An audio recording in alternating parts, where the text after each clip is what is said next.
Welcome to PHP class. This is ninth video of our journey of learning PHP.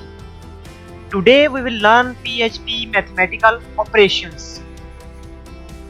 PHP provides many predefined math constants and functions that can be used to perform mathematical operations. We will cover some basic PHP math functions. PHP Pi Function. This pi function simply returns the value of pi. Check this example.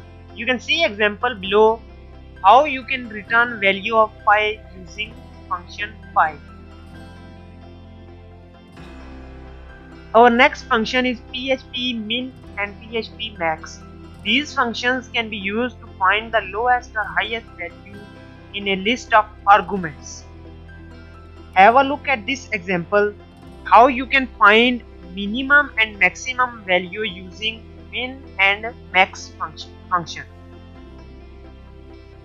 Please like, share and subscribe our channel. Also click on bell icon to get notification of latest videos. Thank you.